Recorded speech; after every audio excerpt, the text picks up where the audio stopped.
Hola, ¿qué tal? Buenas noches. Vamos a comenzar rápidamente el programa de hoy porque hay muchas cosas que contar, pero comenzamos como siempre hablando de los datos del coronavirus para con Asturias en las últimas 24 horas, que nos arrojan una persona fallecida, 117 nuevos casos positivos y una tasa de positividad del 4,74%. Desciende, por tanto, de ese límite que marca el 5%.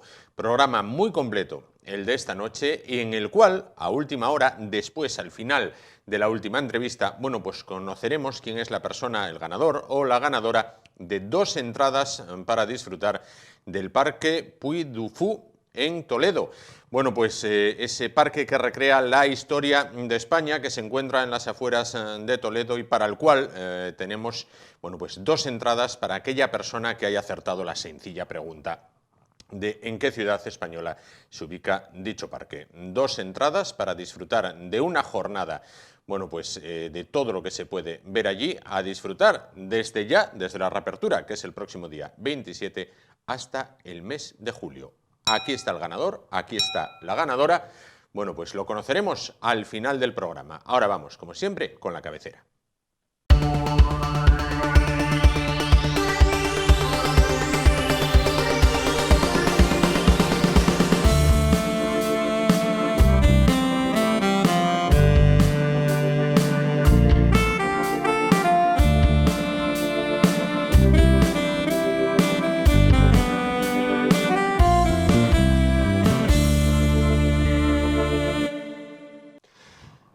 Bueno, vamos a continuar el programa de esta noche. Todo momento es bueno para que conozcamos bueno, pues un poquito más de cerca las leyes que nos rigen y cómo podemos defendernos cuando surge un problema.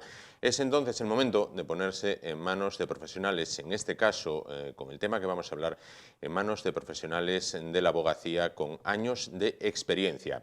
Vamos a hablar a continuación de temas jurídicos con Manzano y Asociados.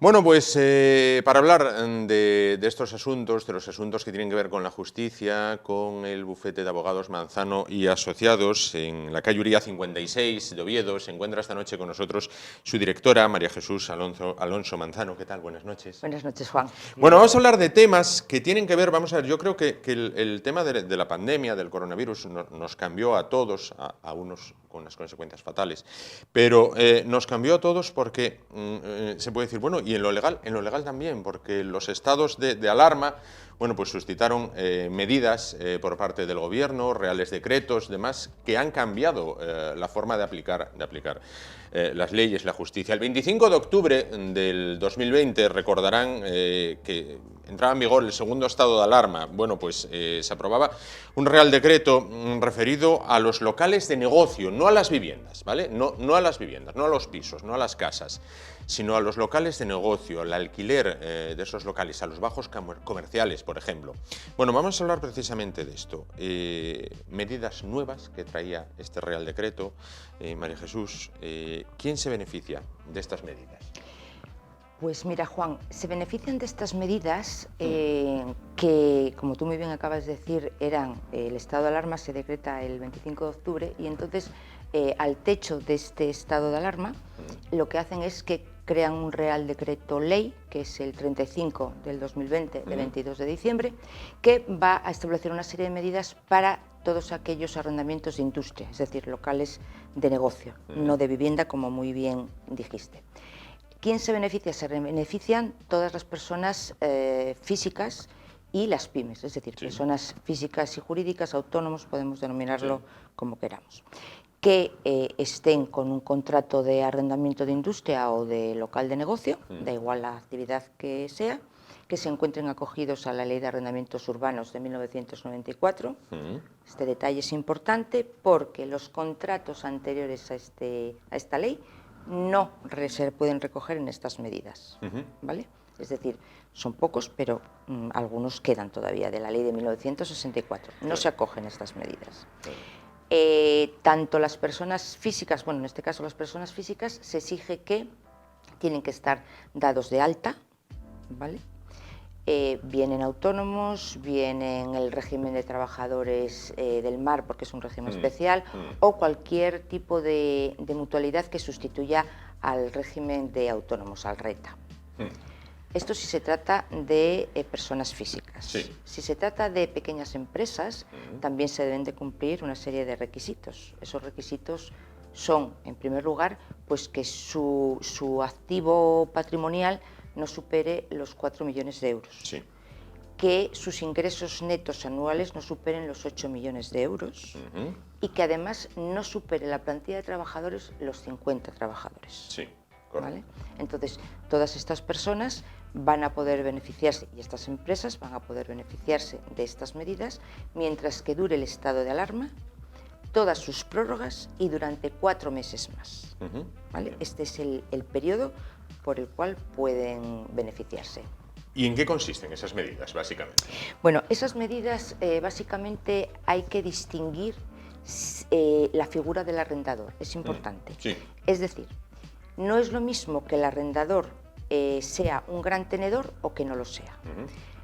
Hay que saber qué es un gran tenedor. ¿Qué es un gran tenedor? Por ahí sí. Un gran tenedor es aquella persona, tanto física como jurídica, que tiene más de 10 inmuebles, excluyendo garajes y trasteros, sí. o bien que tiene una superficie construida de 1.500 metros cuadrados o más. ¿Vale? Estos son los que se consideran grandes tenedores. Entonces vamos a empezar por estos, porque existe una diferencia abismal. Sí. ¿Qué sucede si el arrendador es un gran tenedor? Bien, el arrendatario tiene dos opciones. Tiene la opción de solicitar una reducción del 50% de la renta, es decir, me rebajan la renta en un 50%, o puede pedir una moratoria. Es decir, yo no pago durante X meses que dura el estado de alarma y después lo abono en el plazo de 2 años. Sí. No hay ni penalizaciones ni intereses en este caso. Bien. El arrendatario tiene que comunicárselo al arrendador cuál es la opción, si es que La que elige. quiere alguna opción, si es que elige alguna opción. Y el arrendador debe de contestar fehacientemente, es decir, de forma que quede reconocido por un Medianamente profesor, claro. medianamente claro que se le concede la medida. Tiene 7 días para contestar el arrendador. Si el arrendador no dice nada, entonces se entiende que acepta la propuesta que haya hecho el arrendatario. Sería un silencio administrativo. Sí, una especie de silencio. Sí. Pero si imaginemos que el arrendatario pide la reducción del 50%, el arrendador puede decir que no le da el 50%, le da la moratoria. Es decir, la decisión última es del arrendador. Bien. ¿Vale? Bien. Es él, al final, quien va a decidir de qué manera. Si evidentemente no contesta, entonces nos encontramos con que va a ser la opción que escoja el arrendatario. El arrendatario, en este caso. Exactamente. Correcto. Tenemos que tener también en cuenta otra cuestión. Si ha habido un acuerdo previo, Sí. entonces no se puede aplicar este Real Decreto, las medidas que contempla. Si además se acogieron al Real Decreto anterior del primer estado de alarma, que era el de abril de 2020, tampoco se podrían acoger, salvo que las medidas de este segundo estado de alarma sean más largas en el tiempo, que lo van a ser seguro, y puedan acogerse por el tiempo restante a este segundo estado de alarma. ¿Vale? Claro. Entonces, estas son las condiciones para que el arrendatario pueda acceder. ¿Qué pasa si resulta que el arrendador es una persona física o jurídica que no es un gran tenedor? En este caso, es un acuerdo de voluntades. Es decir, el arrendatario puede solicitarlo, pero si el arrendador no quiere, no hay nada que hacer. Claro. ¿Es garantista, a priori, es garantista con el arrendatario? ¿Es garantista con el arrendatario? ¿Beneficia? ¿Beneficia al arrendatario? Bueno, sí, el arrendatario se beneficia. En el caso de que se llegue a ese acuerdo, tanto si es previo como si se acoge al del Real Decreto, sí, porque en cualquiera de los casos, si hay un 50% de descuento en la renta, imaginemos que paga 1.000 euros, pasa a pagar Claro, 500. pasa a pagar 500, correcto. Y si hay una moratoria, pues entonces, bueno, tiene la Tiene posibilidad, ese periodo, ¿no? tiene ese periodo de no pagar. Claro. Este acuerdo, ¿qué acuerdo anula la aplicación de este Real Decreto? Bueno, decíamos la fecha de 35/2020 de 22 de diciembre. Sí, lo que se está queriendo decir es si la aplicación de este Real Decreto desactiva el anterior, Eso. que era lo que te comentaba. Sí. Si se acogieron al del primer estado de alarma... Es que vamos a dejar esto meridianamente claro, sí. Claro, hay un primer estado de alarma y un segundo estado de alarma. Sí. El primer estado de alarma era el del Real Decreto Ley 15 de 2020 de abril. Y el segundo es este, el Real Decreto Ley 35. ¿Qué pasa? Que el primer Real Decreto Ley, la verdad es que contemplaba muy poco tiempo del estado de alarma. Claro. Claro, no se contemplaba cómo iba a evolucionar esto. Una vez que ya se ve la evolución y se declara el segundo, entonces dicen, ¿qué pasa con aquellas personas que se acogieron al primer decreto, pero resulta que ahora llega el segundo? ¿Puedo renunciar al primero y acogerme al segundo Real Decreto? No se puede hacer, salvo que las medidas del segundo Real Decreto en el tiempo se alarguen más y entonces podría ser por el tiempo restante, ¿vale? Claro. Pero no se puede desactivar el anterior para acogerse a este que es más beneficioso. Claro. ¿Y cuándo pueden solicitarse las medidas y cuándo comienzan a aplicarse? Porque una cosa es cuando lo pidas y otra es cuándo se comienza a aplicar. Bueno, pues las medidas podían solicitarse, digo podían porque el plazo era 31 de enero, pero que realmente era el 30 de enero. Lo que pasa que, como no sabemos cómo va a evolucionar esto, es probable que vuelva a haber prórrogas. Claro. Con lo cual, el plazo era hasta el 30 de enero. ¿Cuándo empieza a aplicarse? Empieza a aplicarse al mes siguiente de haber contestado el arrendador en ese plazo de los 7 días que tiene. Sí. Es decir, imaginémonos que se le requiere el 20 de febrero, bueno, o en este caso el 20 de enero. Bien. El arrendador tiene 7 días hábiles para contestar, más o menos. el 25, por ejemplo. El 25, a partir del mes siguiente, de febrero. Correcto. Siempre al mes siguiente de haber terminado el plazo que tiene el arrendador. Claro.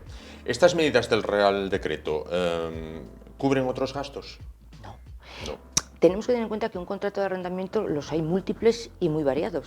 Sí. Se puede contemplar la renta, se puede contemplar que el arrendatario se haga cargo de una serie de servicios, de ramas, comunidades. Eso no está cubierto en ningún caso, solo y exclusivamente la renta, pero no ningún otro gasto. Nada más. Nada más. Todo lo demás queda excluido. Todo lo demás queda excluido. Correcto. ¿Cómo acredita el arrendatario los requisitos que exige este Real Decreto? Bueno, el arrendatario, si es una persona física, pues tiene que acreditarlo, bueno, pues con una declaración responsable por su parte en el caso de que haya una, bueno, pues trate de que haya una reducción o una moratoria, ¿vale? Eso si la actividad, bueno, pues se encuentra reducida. Sí. Si la actividad se encuentra suspendida, en ese caso tiene que presentarse una certificación de la agencia tributaria de que esa actividad está suspendida, bueno, o del organismo que sea el competente para emitir ese certificado. Claro. Por otra parte, vamos a ver, no sé si es ya hilar mucho, pero si el arrendatario se beneficia, ¿qué pasa si el arrendatario se beneficia de las medidas sin reunir los requisitos? Bueno, con las prisas. Claro, porque esto entiendo que va de un día para otro, se hizo de un día para otro. Sí, esto se hizo de un día para otro, entonces, quiero decir, el arrendatario a la hora de solicitarlo, el arrendador puede llegar a un acuerdo, pero no solicitarle absolutamente nada, que luego puede solicitárselo. Si el arrendador se entera o se da cuenta, o al final lo que sale a la luz es que ese arrendatario no reunía las condiciones, tendrá que hacer frente a la indemnización de daños y perjuicios, a los gastos que se hayan ocasionado y, por otro lado, a cualquier reparación que tenga que hacerle al arrendador, que puede ser de muchos tipos. No compensa. No compensa. No compensa, No, claro. no compensa para nada. Lógicamente. No. Vamos a ver, en todo momento, y son los casos que hemos, bueno, que vemos prácticamente todos los días en prensa, en radio, en televisión, bueno, estamos viendo gente que tenía su negocio y lo pasa verdaderamente mal, han caído las ventas, han caído las exportaciones, bueno, ha caído prácticamente todo, muy bien. Y siempre pensamos, oye, qué mal lo está pasando, bueno, pues esta persona. Bien, pero ¿qué ocurre si el que también lo está pasando mal es el dueño del local, el arrendador? Es decir, porque puede ser que no le llegan las rentas porque el negocio tiene que cerrar, los negocios que tenía en sus locales tienen que cerrar y se acabó la renta. Es decir, no vayamos a pensar que el arrendador siempre es un capitalista boyante. No, no, por supuesto, no.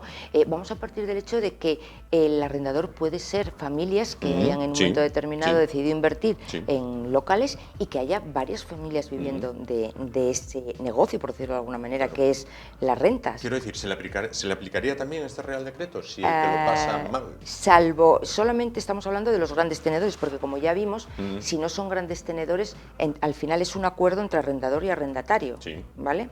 Con lo cual no existe la obligación.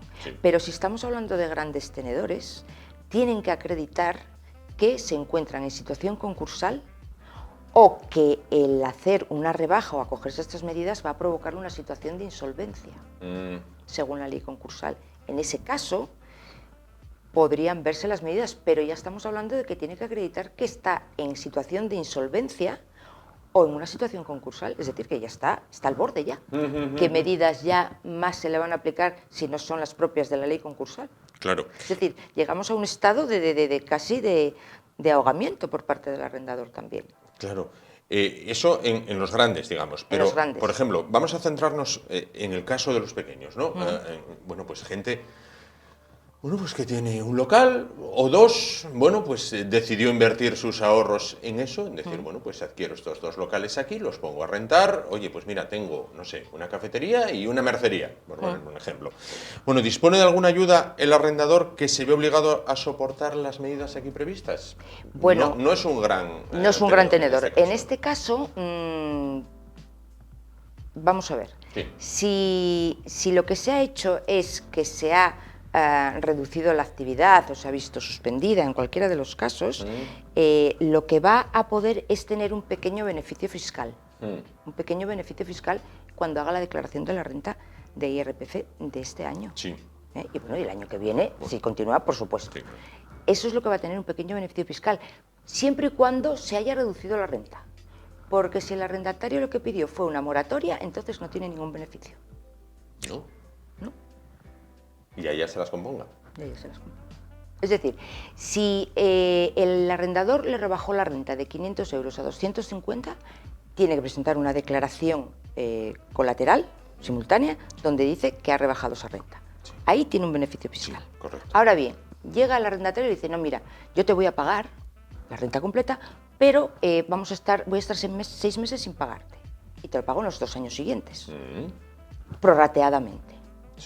Esos 6 meses que el arrendador no cobra sus 1.000 euros, no los cobra, pero paga por ellos. Porque no los cobra ahora, pero la agencia tributaria estima que los va a cobrar en un futuro, prorrateados. Pero la agencia tributaria los cobra ahora. Sí, claro, cobra impuestos como si él estuviera cobrando ahora. ¿Qué ocurre si el arrendatario, en este caso, opta por esa segunda opción? Es decir, no te voy a pagar ahora, lo voy a pagar, bueno, pues más adelante, prorrateado, y luego no paga. Porque quebró, porque no hay. Claro, porque no hay. No vamos a ir a mala voluntad, ¿eh? No, porque no pudo hacer frente. No pude remontar, en una palabra. No pudo remontar. Bueno, lógicamente el arrendador, cuando haga sus declaraciones, tanto trimestrales como su declaración de IRPF, es evidente que ahí ya, claro, ya no es que se le apliquen beneficios fiscales, es que no se le puede cobrar porque él no lo ha percibido. Ya no vamos a hablar de demandas de desahucio o de incobrarlo o de cobrarlo incobrable, porque claro, si no hay, da igual que lo persiga, si no hay negocios, si no hay bienes, si no hay nada. Claro.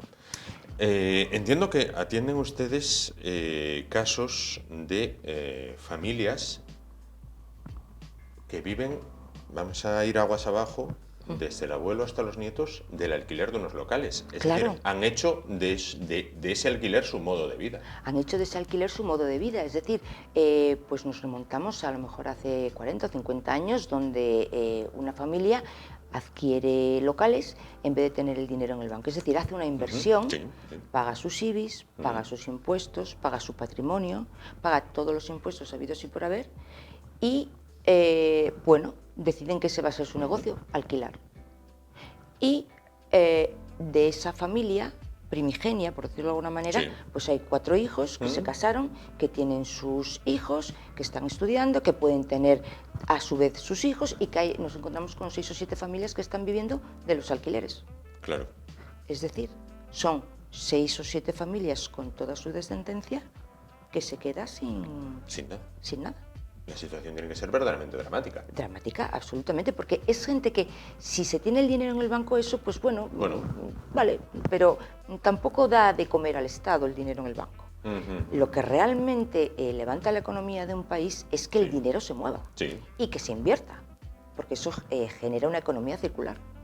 Claro, suponen impuestos, supone muchos ingresos para la agencia tributaria, con lo cual al final los grandísimos perjudicados van a ser los arrendadores, porque el arrendatario pierde su negocio, es muy perjudicado también, pero cierra el negocio y no hay donde realmente, no porque no quiera, evidentemente, como estás diciendo, Juan, porque existe una situación absolutamente de desesperación y el negocio no da y no da, y no hay donde coger. Pero ¿qué hacemos con los arrendadores, que son los que también contribuyen a mantener la economía del país? Claro. ¿Están teniendo muchos casos de estos? Sí, está habiendo muchos casos, tanto de una parte como de otra, porque la gente pues no se aclara muy bien a la hora de solicitar las medidas, cómo hay que solicitarlas, los plazos, se están complicando mucho las cosas. Y luego, bueno, pues se quiere llegar a acuerdos, no se alcanza ese punto de acuerdo, es complicado, es complicado. Ha habido, quizás por la premura de tiempo y la situación en la que nos encontramos cuando sobrevino todo esto, ha habido mucha premura a la hora de sacar una medida tras otra, no da tiempo, digamos, a digerirlo. No da tiempo a digerirlo, no nos da tiempo, pero no da tiempo a nadie. Yo creo que no les da tiempo ni a ellos mismos que están haciendo los reales decretos, porque nos encontramos con que hoy sale un real decreto, mañana sale otro, que, bueno, hay veces que, bueno, van en la misma línea, pero hay otras veces que hay unas contradicciones tremendas. Entonces, no nos da tiempo a dirigirlo ni a los operadores jurídicos, ni a la gente de la calle, ni a la gente de los medios, porque se pisan unos reales decretos con otros. Nos está costando trabajo a todo el mundo, a todo el mundo. Tremendo. Pues María Jesús Alonso Manzano, directora de Manzano y Asociados en la calle Uría 56 de Oviedo, muchísimas gracias por estar con nosotros esta noche. Muchas gracias, y aclararnos lo que es la otra cara de la moneda, porque parece que siempre el foco mediático está, bueno, pues claro, exponiendo una parte cuando no. también hay otra. Y hay no otra. Se trata, no son Florentinos Pérez de la No, vida los propietarios del local, digámoslo así, ¿no? No. Sino, son familias normales, familias medias normales de toda la vida. Claro. Pues muchísimas gracias por estar con nosotros. Muchísimas gracias, Juan, a vosotros. Gracias. Buenas noches. Nos vamos muy rápido a publicidad y vamos a cambiar de asunto, vamos a cambiar totalmente de asunto y continuamos el programa esta noche. Hasta ahora.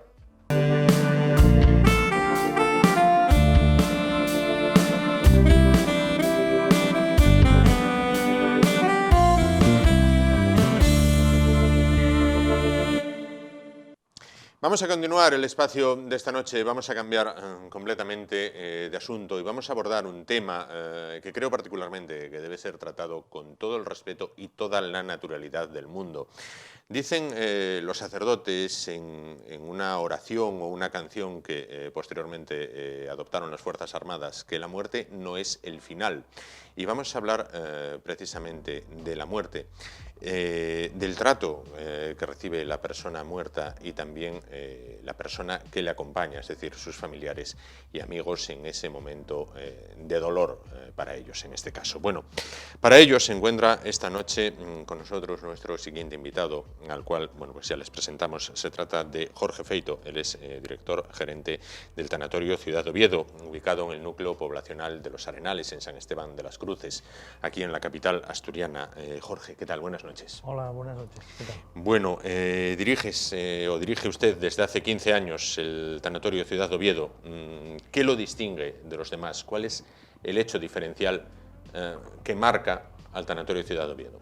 Bueno, la verdad es que el Tanatorio Ciudad de Oviedo es completamente diferente al resto de los tanatorios de Asturias y de España. Está orientado hacia una zona ajardinada, está orientado hacia el aramo, hacia la luz, hacia el paisaje, hacia el jardín. Tenemos una zona de casi 3.000, quizá más, metros cuadrados, donde la gente puede pues, meditar, donde puede pasear. Tienen un paseo alrededor del tanatorio donde lo único que estás viendo es naturaleza, luz, respirando, meditando. Pues no sé, es una zona donde verdaderamente uno se llega a evadir, ¿no? Y después, luego, claro, ahora mismo, pues esto todo se construyó con una idea que era esta, ¿no? La de poder tener las salas totalmente independientes una de otra. Y coincide que, claro, con estos momentos de pandemia y de virus y demás, pues entonces hemos conseguido pues tener una característica muy especial, que es que podríamos considerarnos el tanatorio anti-COVID. Es decir, cada una de las salas tiene su entrada y su salida independiente. No tienes que pasar por el pasillo, por la recepción, por no sé qué, por no sé dónde. Entonces, bueno, eso también con todo lo que es el espacio libre fuera, pues da un poco de protección ante la pandemia, ¿no? Claro.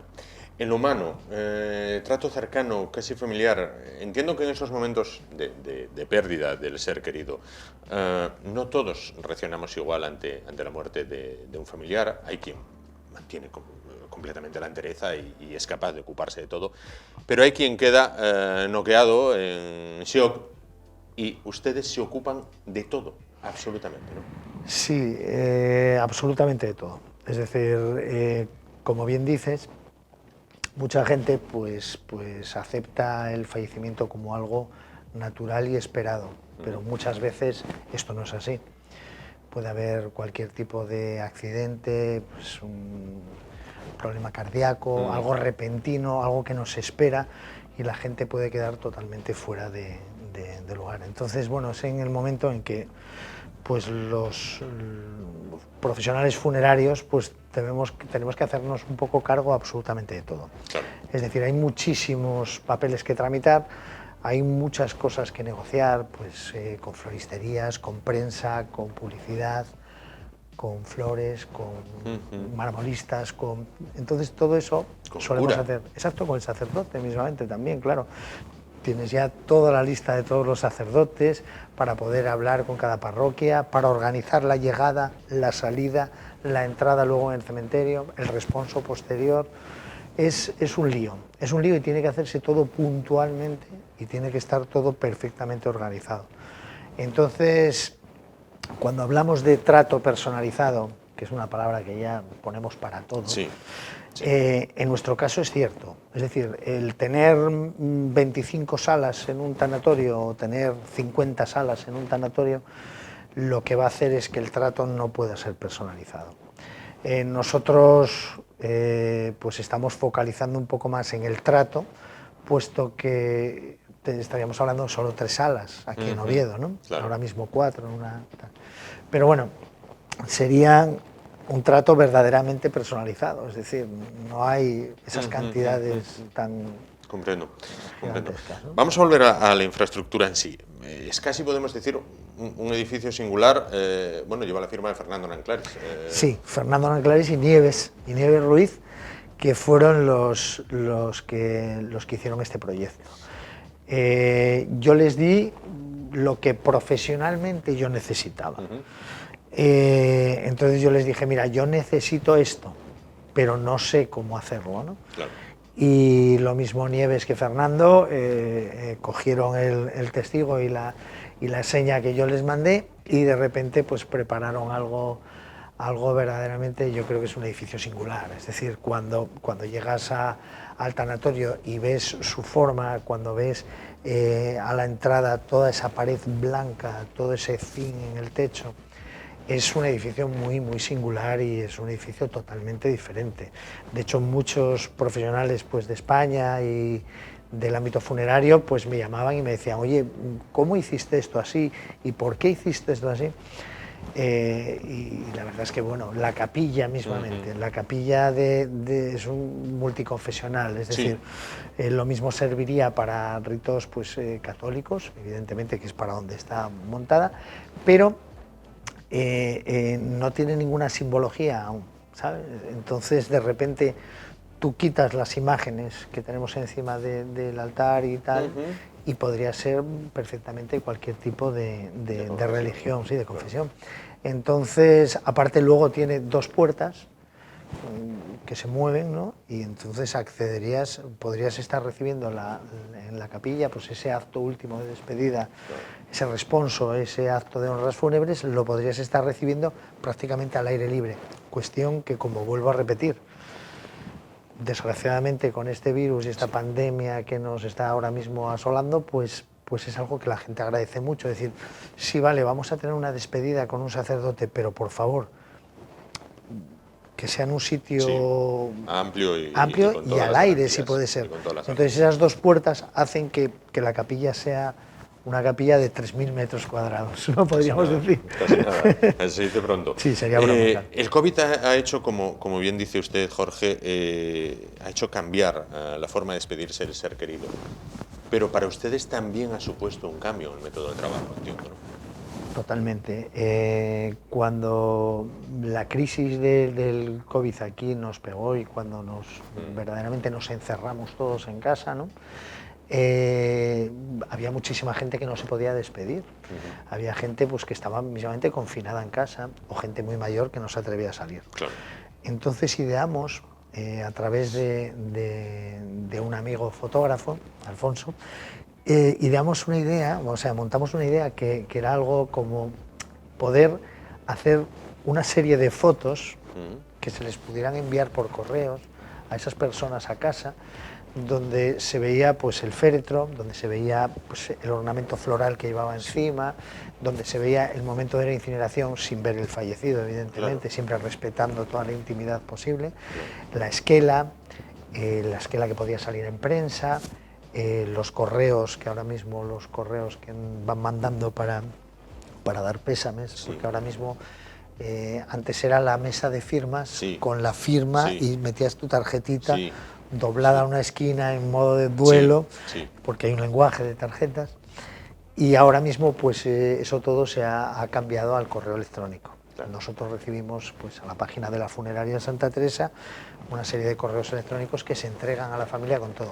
Entonces ese mini reportaje que hacíamos lo preparábamos todo, colocábamos esas tarjetas, preparábamos esas fotos y se lo entregábamos por correo postal en el domicilio, para que no hubiera ningún tipo de, claro, de contacto ni de peligro, evidentemente, ¿no? Lógico. Claro. Calidad, seriedad, rapidez y amabilidad son las cuatro patas del banco que sujetan bueno, pues, lo que es el Tanatorio Ciudad de Oviedo, sí, y Funeraria Santa Teresa, bueno, de la cual hablaremos a continuación. Sí, sí, bueno, yo creo que la amabilidad, ¿no?, y el trato es lo más importante. Es decir, la profesionalidad es muy importante, la rapidez es muy importante, la gente te lo agradece. Pero donde verdaderamente es donde tendremos nosotros la diferencia sería en ese trato, ¿no? En ese arropar, en ese cariño, ¿no? En ese podemos hacerlo, son 3 salas, podemos estar de otra manera, ¿no?, con la gente, mucho más cercano, mucho más cálido, ¿no? La palabra sería pues eso, calidez, ¿no? Y siempre que llegamos a una contratación, lo primero que les vamos a decir siempre es lo mismo. Dice, hasta aquí lo ha pasado usted, a partir de ahora, deje que yo me encargue absolutamente de todo, ¿no? De esa manera, pues ellos pueden pues vivir su duelo, ¿no?, y nosotros pues hacer todo lo demás, ¿no?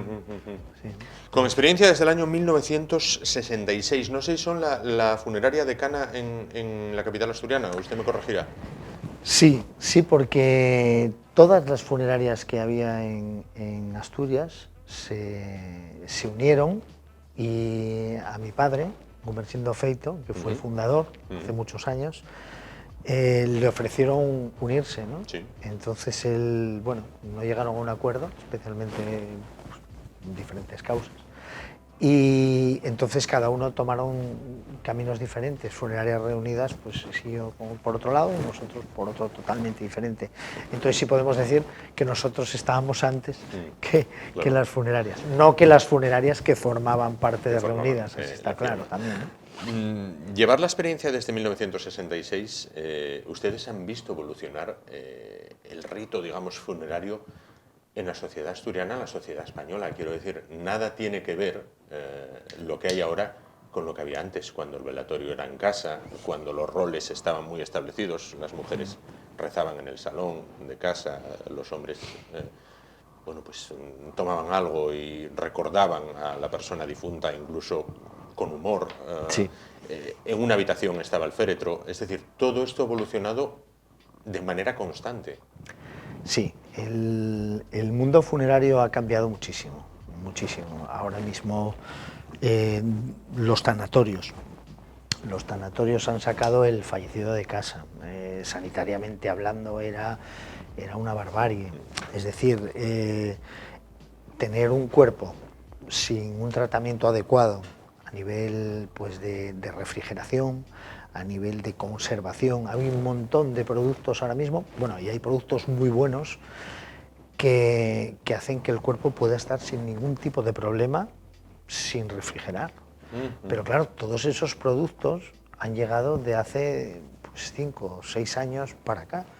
La refrigeración en los tanatorios es fundamental, un cuerpo tiene que estar refrigerado, porque hay muchísimas enfermedades que lo que hacen es que el cuerpo no esté en condiciones para tenerlo en un domicilio, ¿no? Claro. La gente, pues claro, sí, la gente es completamente diferente. Ahora mismo en un tanatorio todo el mundo está dando pésame, entrando, saliendo y sobre todo correos electrónicos, ¿vale? Pero claro, no tiene absolutamente nada que ver aquello de juntarse, tomar el café, una copita de coñac, empezamos a hablar, que si tal, que si al final acabamos contando chistes, que si hablamos de este señor, del otro, tal, no, eso no tiene nada que ver.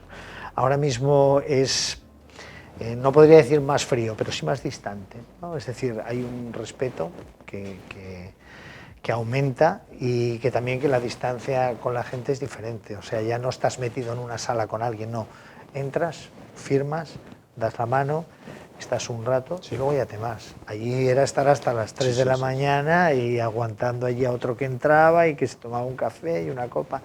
El mundo funerario ha evolucionado, yo creo que a mejor, y los tanatorios, yo se lo comentaba a gente de otras regiones,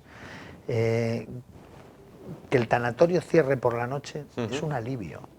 Sí, por ejemplo, en Madrid hay ciertos tanatorios que todavía se abren por la noche. O sea, obligar a una familia a estar toda la noche no es hacerle un favor. No.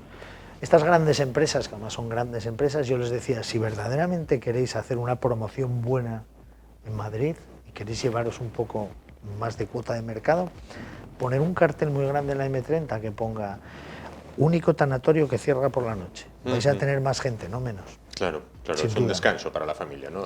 El descanso de descansar, valga la redundancia. De desconectar. Efectivamente. Mañana vas a tener lo mismo otra vez. Es cierto. Es muy duro. Es cierto. Además de servicio funeraria y tanatorio, prestan otros servicios, floristería. Sí, claro. Son negocios accesorios, es decir, no son negocios propios. Nosotros fuimos de las primeras funerarias en Asturias que teníamos todo el servicio completo, es decir, teníamos la funeraria, teníamos la floristería, teníamos todos estos servicios. Pero llega a ser mucho si verdaderamente lo quieres hacer bien. Entonces, bueno, nosotros trabajamos con una empresa en particular, María Jesús, que es una floristería de las más, vamos, es de lo mejorcito que hay en Oviedo, y tiene la grandísima ventaja de que, bueno, pues el servicio es fabuloso. No tenemos que hacerlo. El negocio de la floristería es muy complicado. Es material perecedero. Tienes que tener siempre mucho material. Tienes que tener cámaras. Fluctúa muchísimo el precio. Siempre hay pérdidas. Entonces yo creo que es un negocio que tiene que ser separado de las funerarias. Lo mismo que considero que las compañías de seguros tienen que estar separadas de las funerarias. Claro. Cuestión que no todo el mundo acepta o respeta. Aunque es ilegal, hay muchas empresas que se dedican a lo mismo. Claro. Pero bueno. La incineración es cada vez la forma más elegida a día de hoy por los familiares, bueno, para los restos del difunto. Sí. Ha ido en una escala ascendente. Es decir, la incineración, cuando empezamos a tener hornos incineradores y hacer incineraciones, estaríamos empezando por un 10, un 20%, quizá menos. O sea, fue el boom, ¿no? Ahora mismo pues la incineración está superando ya el enterramiento. Es decir, estaríamos 60-40 o cuando empezamos 10-90. Ahora mismo la incineración es lo que más se suele hacer.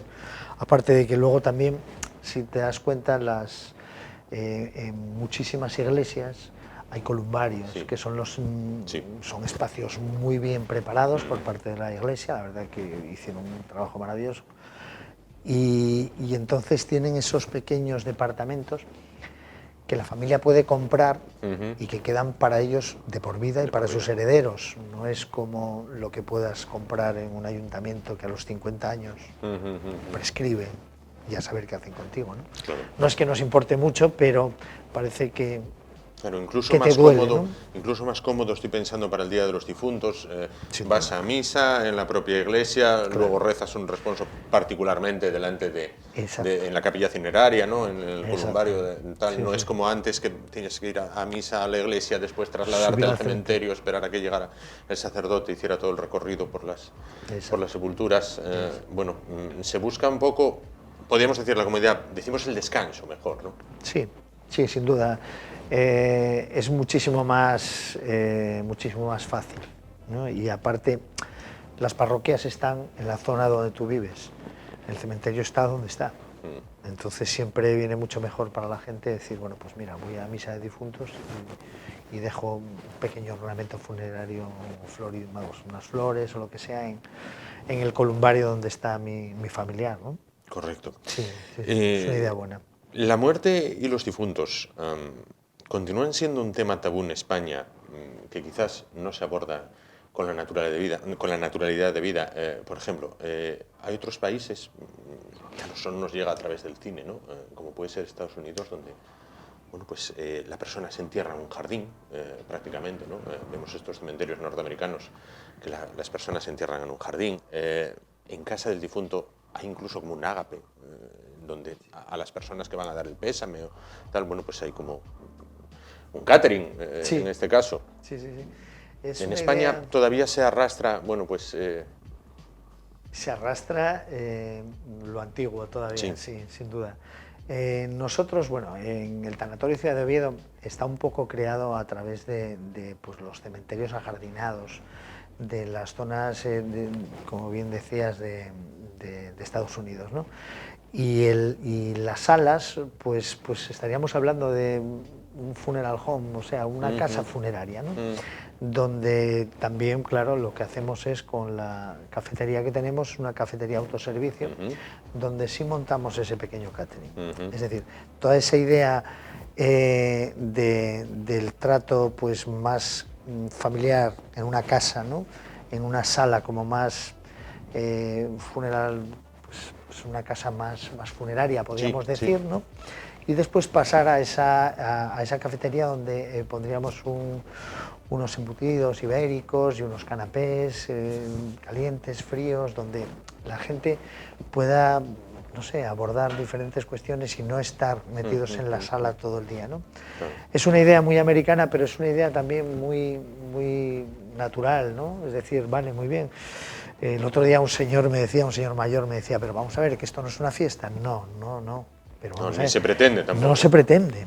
Salga de la sala, vaya a la cafetería, allí va a tener una serie de embutidos o de canapés o lo que sea, pique algo, lo va a necesitar, va a tener que estar aquí 24 horas.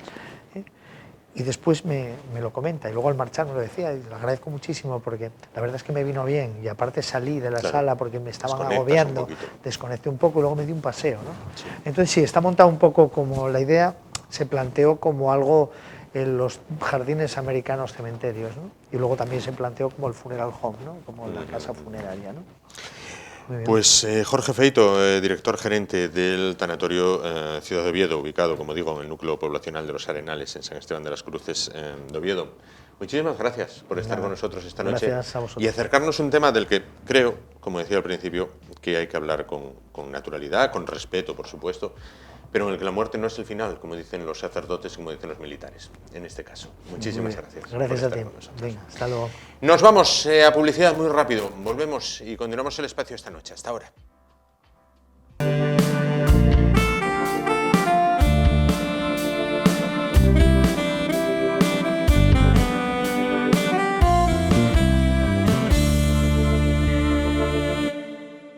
Bueno, vamos ya con la recta final del programa de hoy. Ya tenemos aquí listas las papeletas de los participantes para esas entradas del Parque Puy du Fou en Toledo. Bueno, vamos con el último tema de esta noche. Vamos a hablar de la Semana Santa, que ya la tenemos ahí a la vuelta de la esquina. El otro día podían ver en esta casa unas imágenes de la exposición que ha tenido lugar durante estos días y hasta mañana, todavía están a tiempo de visitarla. Bueno, pues una exposición en Tras Corrales sobre enseres de la Semana Santa ovetense, organizada por la Junta de Hermandades y Cofradías, bueno, pues como digo, de la Semana Santa de la capital asturiana. Para hablar de esta Semana Santa, una vez más, bueno, pues un año más y ya van dos, bueno, pues a bajo rendimiento, se encuentra esta noche con nosotros su presidente, Luis García. ¿Qué tal? Buenas noches. Muy buenas noches, encantado. Gracias por estar con nosotros.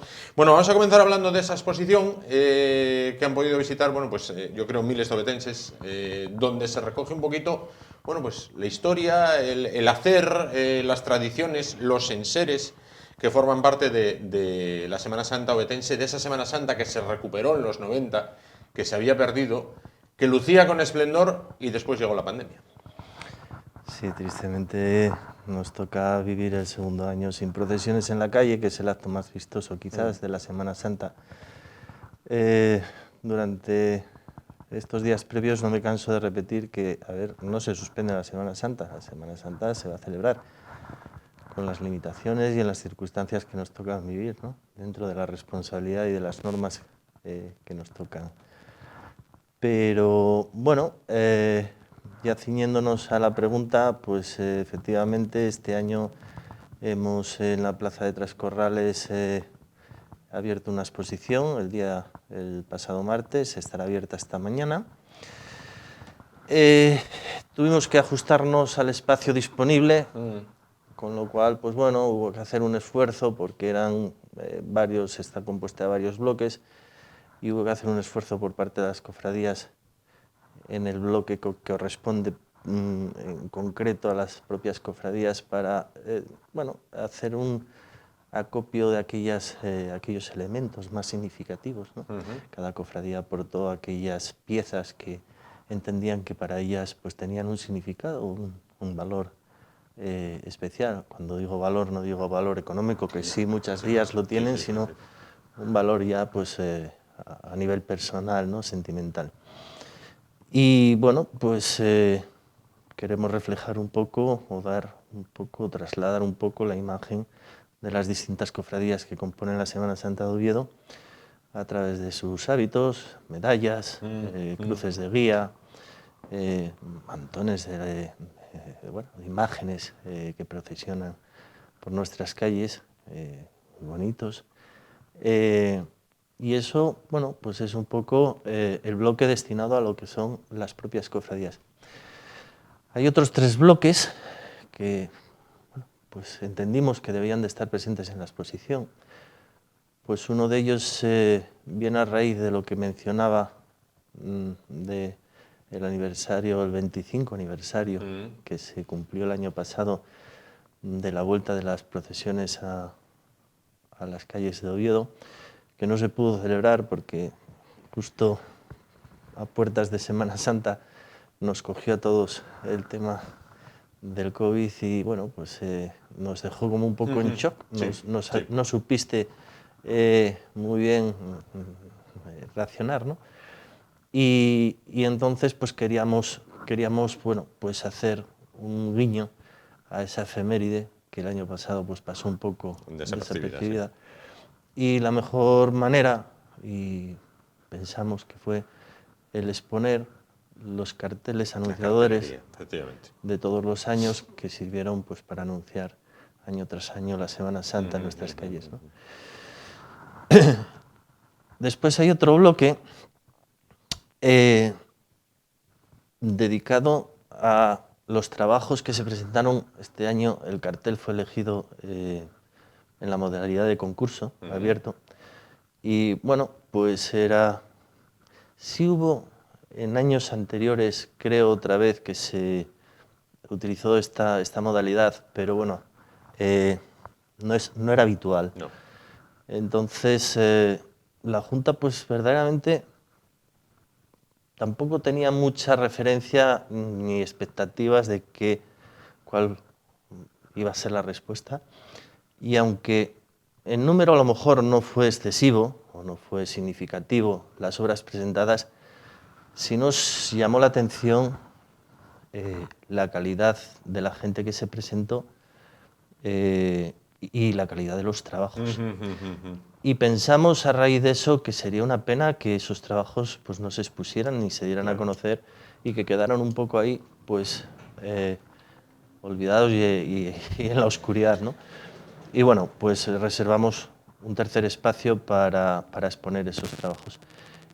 Y dejo para el último pues, el bloque que para mí era una deuda que tenía o que tiene la Junta y la Semana Santa, y que está dedicado y está destinado a las bandas, ¿no?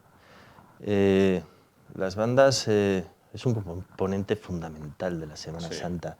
No nos podemos imaginar una procesión donde no vaya acompañado un trono, una imagen titular. Con esa música propia de la Semana Santa, ¿verdad? Pero quizás pues no se habla. Quizás cuando tocas este tema pues hablas de las cofradías, hablas de las imágenes, hablas de los nazarenos, hablas de infinidad de cosas, pero ellos verdaderamente hacen una labor impresionante durante todo el año, porque verdaderamente cuando se les ve es en Semana Santa, pero se dedican todo el año a ello. Y entonces yo creo que era una deuda que teníamos con ellos y queríamos, desde luego, pues, reconocer ese esfuerzo y ese trabajo y agradecérselo. Claro, y agradecérselo. Agradecemos su presencia esta noche, le cogemos prácticamente al vuelo porque viene del pregón. Así de manera rápida, ¿qué nota le ponemos? Bueno, pues yo, personalmente, ¿qué voy a decir? Quizás sea la persona menos indicada para contestar, ¿no? Pues yo muy contento, la verdad es que muy contento porque volvemos a sacar a la luz las circunstancias actuales. Queríamos hacerlo precisamente en este marco tan bonito que es la exposición. Eso todavía nos limita mucho más en el tema de aforo. Y fue lo más difícil fue precisamente hacer la selección, listado de gente que bueno, pues que mostró su interés en estar en este acto y que, insisto, por responsabilidad y porque es lo que toca, pues nos vimos, ya te digo,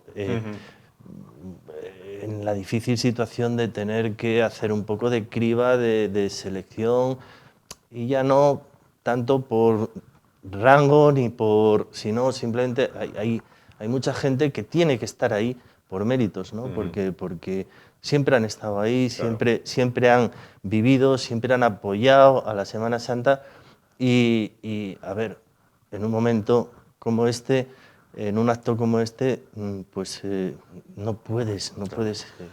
Quiero preguntarle dos cosas más antes de irnos, que nos apuran con el tiempo. ¿Cunde el desánimo entre los cofrades? Porque ya es el segundo año que no hay procesión y hay veces que se dice, esta gente vive para ese día y si llueve no hay procesión. Este año y el anterior ya no es que lloviera, es que diluviaba, vamos. Bueno, sí y no. Y voy a contestar, o voy a intentar explicar. Sí, porque efectivamente cuando ya fuimos conscientes, aunque ya, bueno, pues podías vislumbrar un poco que este año iba a ser también imposible, pero cuando ya tomas la decisión en firme, pues sí es verdad que te pega un bajón, ¿no? Lógicamente, pues esto, si estás metido en este mundo es por tus sentimientos y por lo que llevas dentro. Pero si te digo la verdad, dura poco.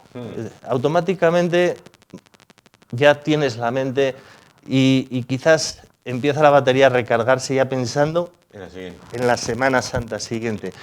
Con ese pensamiento me quedo, porque, vamos a ver, ¿hay que pensar ya en la siguiente o estaría abierta la Junta a que una vez todo esto pase habría o hubiera una procesión, digamos, extraordinaria en la que pudieran participar todos, no sé, de algún modo, como decir, bueno, oye, aquí estamos, no nos perdimos?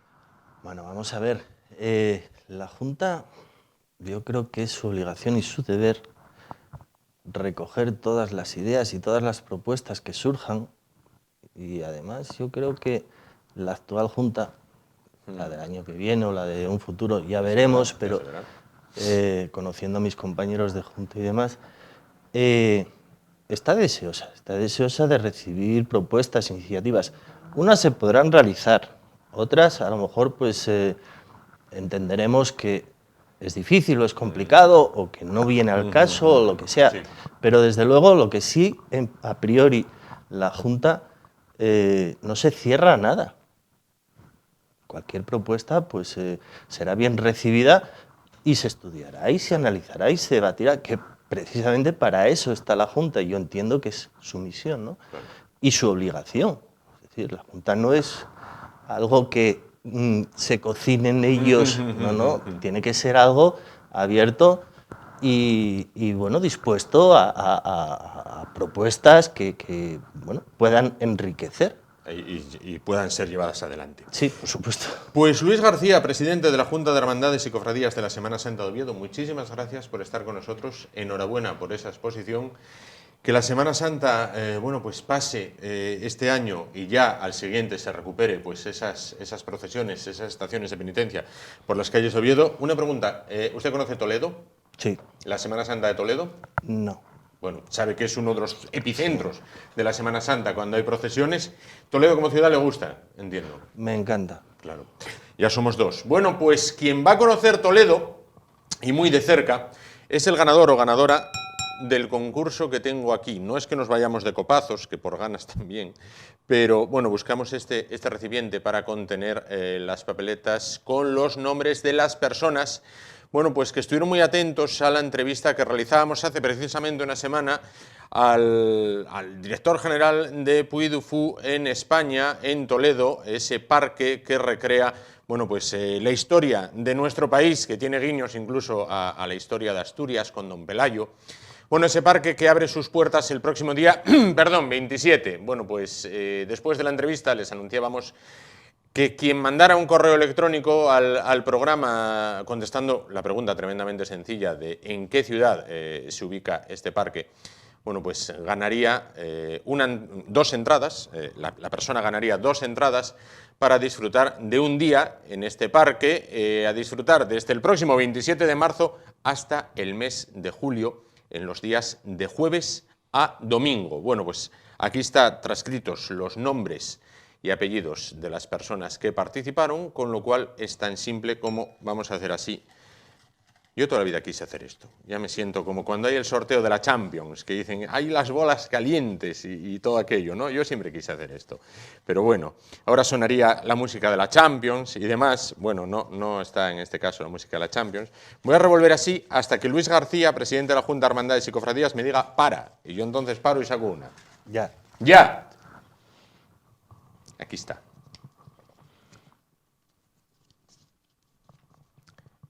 Yo ya lo sé. Pues the winner is la persona que se va a Toledo y disfrutará de 2 entradas para el Parque Puy du Fou en días de jueves a domingo, un solo día, desde el 27 de marzo hasta el próximo mes de julio, cualquier fecha es válida. Es Gustavo González, en este caso. Enhorabuena. Para el ganador nos pondremos en contacto con él, después le pondremos en contacto con las personas de este Parque de la Historia en Toledo. Muchísimas gracias y ojalá que pueda venir, después de que haya estado en el parque, pueda venir y contárnoslo y ponernos los dientes largos en este caso. Muchísimas gracias, Luis. Gracias por estar con nosotros esta noche. Muchísimas felicidades a Gustavo González. Y nos vamos, solo nos queda despedirnos, nos vamos a toda velocidad Y volvemos mañana, será a partir de las 10:05 de la noche, aquí en el YE de Asturias Televisión. Hasta entonces, gracias por su atención, ánimo y adelante.